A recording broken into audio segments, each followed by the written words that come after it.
Today I'll be going over part 8 of Larry Geller's book, Unchained Melody. March 29th, 1977, Rapids Parish Coliseum, Alexandria, Louisiana.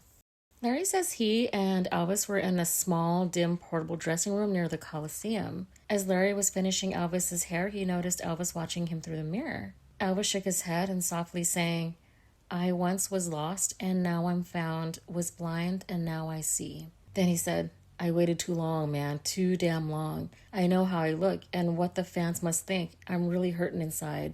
I know there's something wrong. Somehow, Lawrence, I have to pull myself out of this and make some dramatic changes. But now I gotta get out of there. Just give me a healing. Give me some energy and I'll do what I have to do." Larry walked Elvis to the stage door and took him backstage, and then he waited near the foot of the stage as Elvis got ready to make his entrance. Larry noticed a teenage boy in a wheelchair near the front of the stage. The boy appeared to have serious physical challenges, but he was dressed up proudly like Elvis with the black hair, pompadour, curl, and sideburns. Larry looked up at Elvis, who was singing Bridge Over Troubled Water, and he wondered, what was this boy thinking and feeling as he watched his hero? Was this his moment of glory? What was going on in this boy's heart and mind?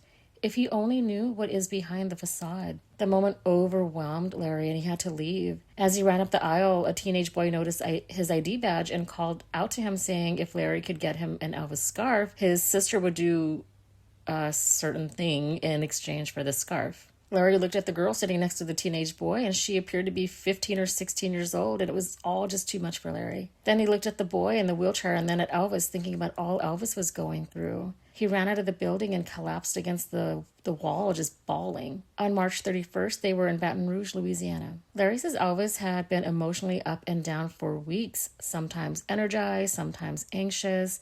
Even though Elvis still found the strength to perform each night, Larry could see it couldn't continue much longer. Larry knocked on Elvis's bedroom door. "Elvis, it's me," Elvis said. "Come on in, Larry." Elvis was sitting in bed in his blue robe and wearing his reading glasses with a book in his lap. Elvis said, "I hurt, man. My body's in pain. There's something wrong. What the hell should I do?" Elvis sounded scared and helpless, and hearing him that way was heartbreaking. Then Joe came in and asked, "How you feeling, boss?" Elvis said, "Joe, I'm sick. I have to cancel tonight. I can't make it. You guys go into the other room while I call Daddy and explain to him what's happening. Then come right back in." Larry and Joe closed the door behind them, and Larry said, "Elvis has never canceled a tour before." Joe said, I know, but he's going to cancel tonight and that's it." Larry says everyone around Elvis focused on the canceled show, but avoided talking about the real problem behind it. He writes, quote, "The solution was always to take care of business, to massage the symptoms until they disappeared," end quote. Larry said, "Joe, no one else knows, but that damn book is coming out. I know for sure because someone gave me some of its pages.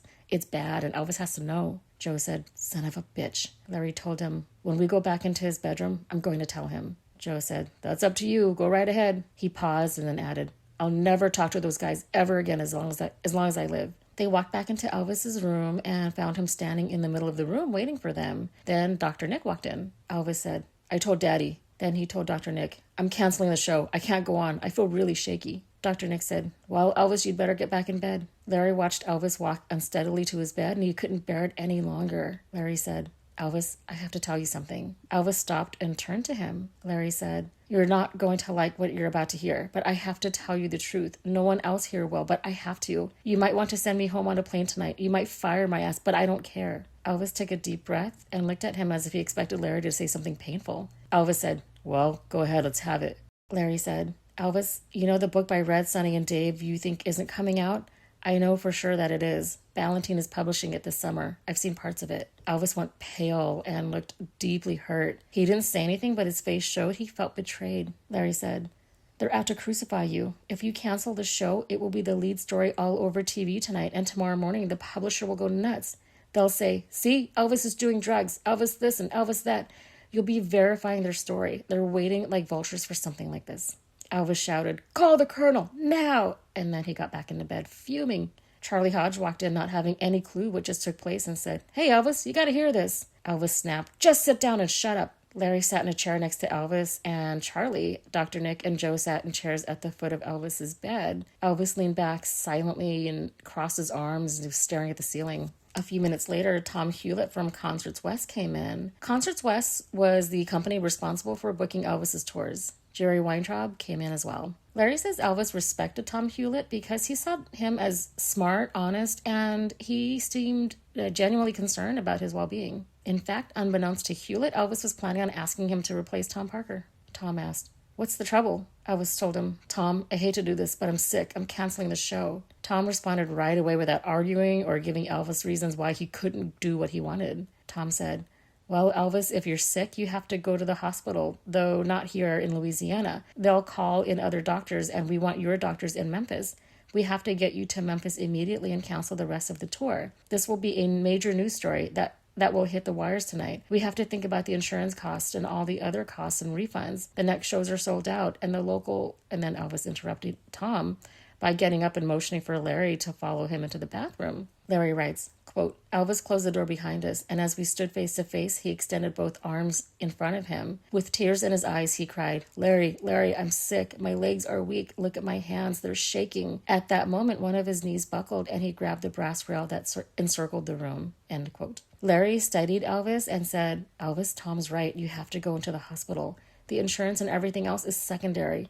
You need to be checked out thoroughly, and you need help now." He and Elvis stood there crying together. Elvis understood what Larry was saying, but Larry could tell the truth had hurt him. Larry told him, "I had to speak up and tell you the truth about the book. I know the lies in the book are cruel, but I had to tell you because I love you. I love you, Elvis, and you have to know. We're speaking of your life." Larry says he couldn't keep pushing Elvis. Even gentle, honest words seemed to hurt him deeply, but Larry hoped Elvis would take the truth and use it. Elvis stood there looking emotionally drained with red glazed eyes and a swollen face from crying. Elvis touched Larry's arm and said, "Larry, I know you do. I know. I love you too." Once he and Elvis pulled themselves together, they went back into the bedroom. Everyone could tell something had happened, but no one asked about it. Larry says Elvis suddenly pulled himself together. Just minutes earlier, he seemed scared and sick, but once he got back in bed, he became a tiger. Elvis said, "We're going home. We're not going to finish the tour. We'll make it up later down the road." Larry says Elvis knew he couldn't charm or talk his way out of the situation this time. For once, Elvis wasn't in control, and everyone in the room could see it. After working out the details of canceling, Elvis said, "Now, if you gentlemen will excuse me, I need to call my daddy." April 1st, 1977, 12:15 a.m., Baton Rouge Hilton, Baton Rouge. Larry says everyone was rushing to get ready to leave. Elvis's crew was waiting for permission to go into his bedroom and pack his things, but Elvis remained inside with Ginger. The local news quickly made Elvis the top story, and they were showing his picture and reporting rumors that he was sick and had been hospitalized. Elvis boarded the Lisa Marie around 2:30 a.m. without saying a word to Larry. His hair was messy, but he wouldn't let Larry fix it, and he stayed in the bedroom with Ginger for the entire flight. When they landed in Memphis, Elvis immediately left with Ginger and security for Graceland. By the time Larry arrived 30 minutes later, Elvis was already upstairs in his bedroom eating fruit pies. Larry says everyone was waiting for Elvis to go to the hospital while Larry was hoping Elvis would speak to him. Around 6 a.m., Elvis left quickly with security for Baptist Memorial. Larry decided to stay at Graceland to get a few hours sleep and go over to the hospital later. So in Ginger's book, she wrote, quote, "One of our stops on the tour was Louisiana, but after a few performances, Elvis told me he didn't feel well. I placed my palm to his forehead," end quote. Ginger said it was the first time she saw him look ill, and his forehead felt warm, and he was sweating a lot, and he had her call Dr. Nick. She wrote in her book, quote, "Dr. Nicopolis came to the room. He didn't tell me what was wrong, and Elvis was finally able to go to sleep. When he woke later, however, he still wasn't feeling well. Elvis told me he needed to speak with some people about his upcoming shows, so I went to my room," end quote. Ginger said after a lot of discussion, it was determined that the tour would be canceled and Elvis would be admitted to a hospital back in Memphis. They flew back home, and Ginger wanted to go with him to the hospital, but he said he'd rather that she get dropped off at home and that he would call her from the hospital. Ginger wrote, quote, "Members of his entourage gathered around, and they jumped into action, taking off with Elvis and leaving me at the proverbial curb," end quote. April 2nd, 1977, 1:30 p.m., Baptist Memorial Hospital, Memphis. Larry says when he drove to the hospital, people were already gathered outside, pointing up towards Elvis's floor. The newspapers had picked up the story too, but the reports were conflicting. Even California was covering his stay. 7:15 p.m. that same day. Larry wrote in his journal, quote, "I've been waiting all day to see Elvis in the afternoon that adjoins his room. Vernon visited him for about an hour, as did Joe and Charlie. Elvis knows I'm here and hasn't called me in. He's pissed over what I told him, I'm sure of that, and I'm not leaving Memphis until we speak," end quote.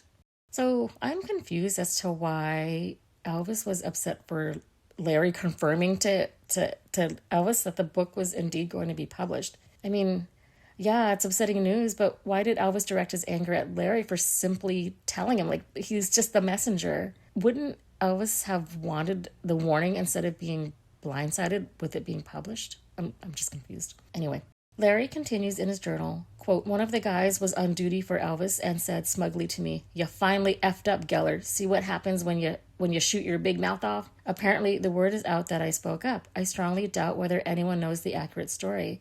If I have to spend the night, I'll stay at Graceland and come back here tomorrow, end quote. Larry didn't get to speak with Elvis until April 3rd. He was waiting in the anteroom at the hospital when Lamar Feig told him, "I don't know what you said to him, but it must have been heavy." Then Lamar put his hand out and said, "I want to shake your hand. You're the only one who has the balls to say whatever the hell you told him. He'll probably see you when he gets ready. You know how he is." Elvis shouted from his room, "Lamar, you still here?" Lamar jumped up and walked into the room and came out shortly after. Elvis shouted, Lawrence, come on in here." In the room, Larry says Elvis motioned for him to sit beside the bed, and at first, neither of them said anything. Then Elvis smiled and said, "Larry, you probably know why I haven't talked with you since the other night.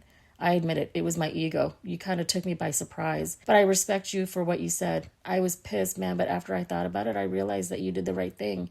That's why you're here, and that's what I expect of you, the truth." Then he said, "But listen, Lamar knew something was up. He asked me what happened, and I told him you told me some very heavy things. But I didn't tell him what we said in the bathroom back in Baton Rouge the other night. That's between us, all right?" Larry says Elvis seemed desperate to still appear strong and in control. Larry said, "Definitely. I won't tell anyone. How are you feeling?" Elvis said, "Oh, much better. That tour was too much. I just got run down." Larry asked if any tests were being run on Elvis, and Elvis quickly said, "Oh, hell yes. They're going to check me out thoroughly, and if anything's wrong, they'll find it." Larry wanted to push Elvis for more answers and some sign that he was serious about getting better, but then an attractive nurse walked in and interrupted the moment. She asked, "How y'all feeling, Elvis? Do you want another massage?" Larry saw Elvis blush, and he started, "Not just yet, honey. I'll call you in a few minutes when I'm ready." After she left, Elvis said, "Now, Lawrence, you give me great healings, but there's nothing like the warm hands of a beautiful young female." Then he winked and said, "If you want me to, I'll ask her to give you a massage." Then he got serious and said, "I want you to know that I appreciate what you're trying to do for me, more than you know." Larry left for Los Angeles a few days later feeling hopeful, and he believed Elvis was finally close to making real positive changes. Larry writes, quote, "As for the book, even from the few pages I'd seen, it was so full of lies, so libelous.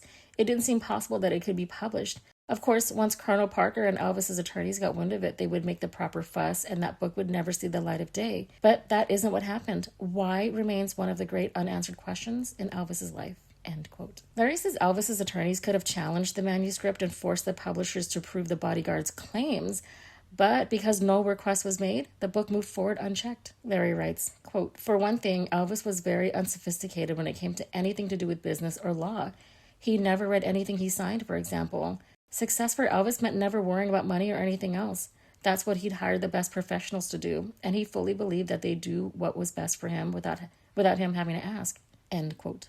Larry explains that in 1977, admitting a drug problem wasn't seen as brave or praised like it might be today. For Elvis, it would have been a huge scandal and could have destroyed the clean public image he still had. Elvis wanted to believe his fans would understand what he was going through, but deep down he was afraid they wouldn't. Larry says that by April, Elvis's feelings about the book went through stages. At first, he tried to comfort himself by believing Red and the others wouldn't really betray him. Larry says Elvis was still very innocent in some ways, in that he couldn't understand why anyone would hurt him like that, especially people he had trusted. Elvis understood they were angry, but he still couldn't believe they would go that far. He didn't think they were capable of betraying him like that. Larry says the second stage of Elvis's coping was to admit, yes, the book was being written, but convince himself that it would never actually come out. He accepted the betrayal, but tried to believe it wouldn't really hurt him because the book wouldn't be published. Convincing himself of this let him avoid facing the possible public fallout. It also gave him a reason to forgive the three, but especially Red, not just out of kindness, but because emotionally he needed to. Larry writes, quote, "He needed to feel that he was above petty fights and jealousies,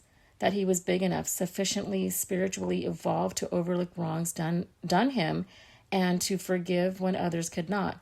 It was one of the characteristics that made him a very beautiful man, but it was also his undoing." End quote. By April, Elvis could no longer pretend the book wasn't coming. It felt like a bomb waiting to explode, but Elvis was afraid that fighting it publicly would make him look guilty. Larry says Elvis tried not to think about it, but he knew people were already mocking him for his weight and performances. This deeply hurt and embarrassed him. Larry says the real tragedy was that no one with power gave Elvis clear guidance on how to handle the book. Elvis turned to Tom Parker because he believed he could fix anything, even though Elvis didn't know exactly what could be done. Larry writes, quote, "So where was the colonel? If Parker had wanted to do something, it would have been done." End quote. April 9th, 1977, Los Angeles. Larry says he called Graceland to check on Elvis, but Elvis was still asleep. Charlie told him Elvis felt better and that he had checked himself out of the hospital a couple of days after Larry left and that Elvis hadn't had any major testing done. Larry asked Charlie to let Elvis know he had called. Larry wrote in his journal, quote, "This week Elvis was on the front page of the tabloid The Star in a scathing article. In it, the writer offers examples of Elvis's, quote, erratic behavior, such as donut-eating binges. The cover depicted him looking horrid. Each night during a concert, the tabloids snap hundreds of pictures, then select one that conforms to their story, the worst possible one." End quote. Elvis returned Larry's call after 11 p.m. that night. Elvis said, "Lawrence, that hospital rest was great. I'm feeling back to myself again. We leave on tour in 10 days or so. You can come to Memphis first. I can't find that copy of Rudyard's astrology chart and that little book he wrote about me. Make a copy of everything and check out the Bodhi tree and bring me anything that pops off the shelf if you get my drift." April 12th, 1977, Los Angeles. Larry says his relationship with Elvis was still okay, but he was deeply worried. What bothered him the most was that Elvis still wouldn't make the choices he needed to help himself. Elvis had a real chance to help himself, but he let it slip away. Larry felt like Elvis was refusing the very help that could save him, and he wondered how much longer Elvis can keep going. Larry says Elvis knew how serious things were and believed God was guiding him. But even though Elvis understood God helps who helps themselves, he still wasn't taking action. Larry writes, "You can lead a horse to water." Larry went to the Bodhi Tree bookstore and chose some health and healing books for Elvis. Books Elvis probably wouldn't pick on his own, and he hoped they might gently point him in the right direction. The books were Edmund Sekeli's The Book of Living Foods, Adele Davis's Let's Get Well, and Esoteric Healing by Alice Bailey. April 20th, 1977, Graceland. Larry wrote in his journal, quote, "Elvis and I embraced as I entered his room. His spirits are good. Nevertheless, his physical condition seems to be worsening. He seems heavier than ever, and his eyes, which still sparkle, now have a yellowish tinge and are discolored." End quote. So that's interesting because usually a yellow tinge to the eyes is your liver. And I can't remember if there was anything going on with Elvis's liver. Larry says Elvis and Billy had been laughing so hard they were almost crying, and Elvis couldn't even keep a straight face when he let go of Larry. Elvis said, "How are you?" Then he fell back onto his bed and looked at Billy, and then they both burst out laughing again. Elvis had been watching Peter Sellers imitate Bogart on TV. Elvis jumped in with his own impression of Sellers imitating Bogart, and soon everyone was laughing and doing impressions together. After Billy left a couple of hours later, the mood quieted down. Elvis chuckled and said, "We better calm down a few notches or we'll have a damn stroke or something." Elvis then wanted to dye his hair. Larry had just gotten done shampooing his hair when Elvis said, "Okay, Lawrence, don't keep me in suspense. What do you have for me?" Larry handed him the 3 health books, and Elvis looked at them in disgust. Sounding disappointed, he said, "Damn." He put on his reading glasses, and the first book he opened was the one that sounded the least health bookish, Esoteric Healing. Elvis said, "This one looks interesting. Hey, what about the astrology material? Did you bring it?" Larry gave him the materials, and while he prepared to dye Elvis's hair, Elvis reread some familiar pages Larry had given him years earlier in 1965. Elvis said excitedly, "Lawrence, listen to this." Then he read, quote, "Your horoscope suggests that you are open to inspiration and inner guidance and a channel for the fulfillment of a social human need. It may someday extend beyond what you at present bring to people. This beyond, however, may not be reached or understood before you pass through some kind of crisis or self-repolarization, perhaps after you are 37. In 1972, you might find yourself in circumstances or in an environment which will bring to your consciousness greater depth and maturity, and this might change your life, or at least your conscious approach to it. It may mean some sort of test." End quote. Elvis lowered the pages and looked over his glasses and spoke to Larry through the mirror while Larry worked on his hair. Elvis said, Do you believe he wrote that 10, 12 years ago? And he pinpointed 1972? Lord God, attest he was putting it mildly. I mean, 1972 was the worst year of my life since my mom died in 58. Elvis paused, then said, I'll tell you this, no way. No way will I get married again until there's not a shadow of a doubt of who I'm getting involved with. I went hog wild at first with Ginger, and I still love her, don't get me wrong. But there will be no marriage until I'm sure it's right on all levels. And when he says here, Elvis adjusted his glasses and searched through the pages until he found the part he wanted. Then he read it out loud. Quote, a channel for the fulfillment of a social human need. It may someday extend beyond what you at present bring to people. This beyond, however, may not be reached or understood before you pass through some kind of crisis. I'm not saying I don't still feel the effects, the aftershocks, you know. I'd be a liar if I didn't admit that. Only I'm ready to be that channel, and like Rudyard says, it goes way beyond what I'm presently doing. I'm not sure what it is, but something's coming, and I know it. Elvis went through some more pages and read a passage about his rising sign that seemed to describe him deeply.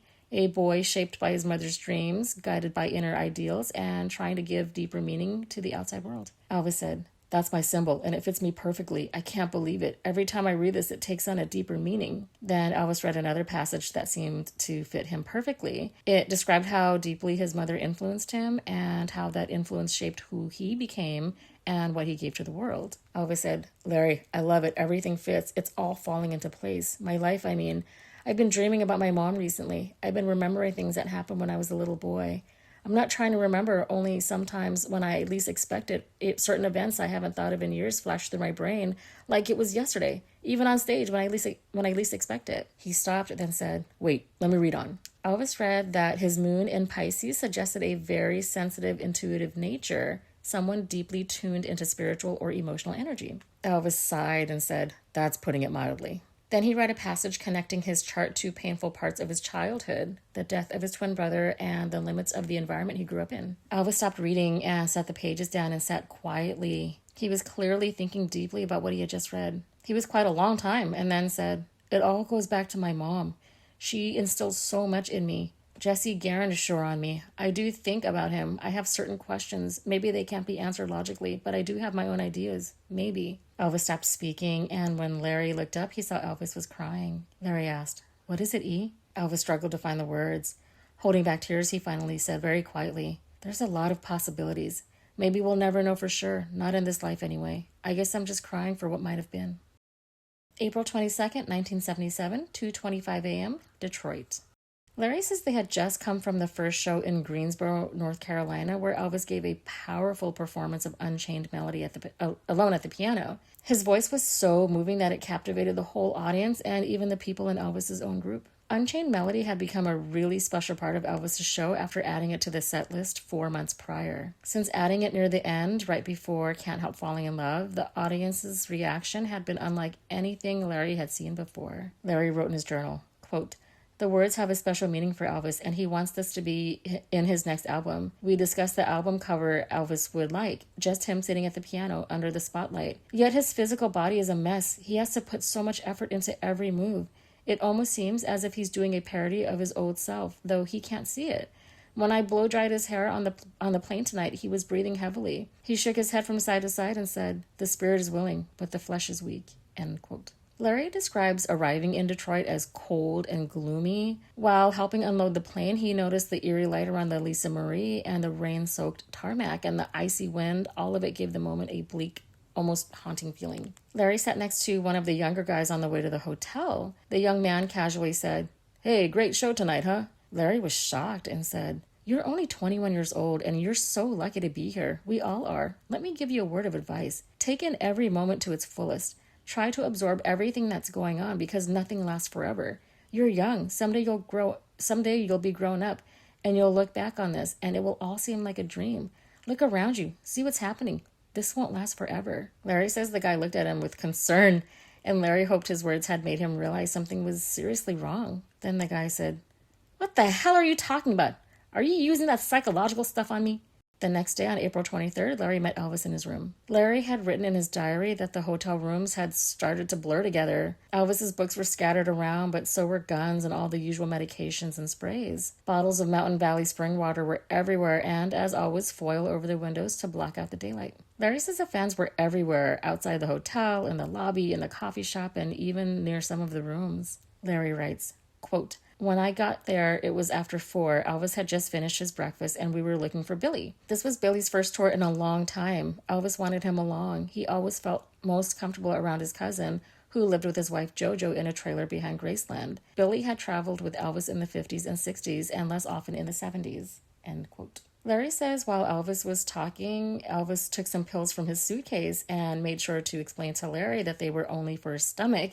It was almost as if he felt the need to justify the pills. Elvis said, "You know, everyone thinks I'm just plain fat. They don't understand that it's fluid. My intestines don't function right. I've got that spastic colon. Between that, my glaucoma, and all the rest, it's a miracle I'm still in one piece." He walked over to Larry and put a hand on his shoulder. "Lawrence, I need your help. We have a mission, and if I know you're behind me all the way, we can accomplish it. But I need to know if you're with me." Larry said, "What is it?" "I'm sure I'm with you, although I'm not sure what you're getting at." Elvis said, "The world's changing rapidly, and this is only the beginning. Drastic changes are what is in store for this world, and millions of people will be turning in the future for guidance. I know it's all been said in many different ways, but using my name and influence, let's write a book and explain the best way we know about the spiritual world, the path. I'll even reveal my experience in the desert when I had my vision. We'll call the book Through My Eyes. I want them to know everything, the good, the bad, and the ugly. If we go into my spiritual life and all the experiences and all the books, I think we can help a lot of people out there. Not by preaching and all the stuff that turned me off to churchianity, thank God." Elvis laughed. Then he said, "But the world knows Elvis the image. They have to know me, the real person, and that's where you come in. It's our special mission together. Larry, something big is going to happen soon. I know. I'm not sure when, but I feel it in my bones. I'm dreaming a lot of things. Some will go into later, but something's going to happen." Larry said, "You have my word." Then they hugged. Elvis was finishing the show that night, taking bows and greeting fans while the crew protected him from the crowd. As Elvis headed off stage, he reached out for his usual aide to help him down the steps. Larry says the crowd was especially chaotic that night, and Elvis seemed lost and was blinded. When his aide missed the cue to help him down the backstage steps, Elvis slipped and twisted his ankle. Security rushed to help Elvis after he fell, while everyone else, including police, tried to hold back the frantic crowd. Elvis limped into the limo, and it sped away with fans chasing after it. Larry could hear on the loudspeaker Ed Hill's voice, "Elvis has left the building." Back at the hotel, Elvis was very upset, and when the aide walked in, Elvis shouted, "Where the hell were you? You're supposed to be right there for me. I depend on you. You know I'm totally blind after a show between all those damn flashbulbs in my eyes and the sweat. I can't see anything. I think I sprained my damned ankle, and I hope to God that's all that's wrong. And you better hope to God, too. Shit, you should know better." The aide said, "Boss, I'm sorry, but when you started to come back, I saw a mob of people who broke the security line. They were charging you. I had to help the other guys hold them back. If they got through, they would have been all over you." Then Elvis interrupted. "Listen, I don't give a F. You just keep your fool ass where you're supposed to. You hear?" The aide said, "I'm sorry, boss. It won't happen again." Elvis said, "You can bet your ass it won't." And that was that. Larry and Dr. Nick stayed with Elvis to care for his injured ankle. It was swollen and painful, so Larry helped prepare it to be taped by shaving the area around Elvis's ankle and foot. Elvis grinned and said, "It was a good time to lay into him. These guys get slack every once in a while, so I had to play boss." After his ankle was wrapped, Dr. Nick gave Elvis his nightly packet of medication and left. Elvis was sitting in bed and said, "Lawrence, we better go to work. Dr. Nick did all he could, so give me a healing and let's meditate." That's it for part 8. Stay tuned for part 9, which will pick up on May 2nd, 1977. See you then.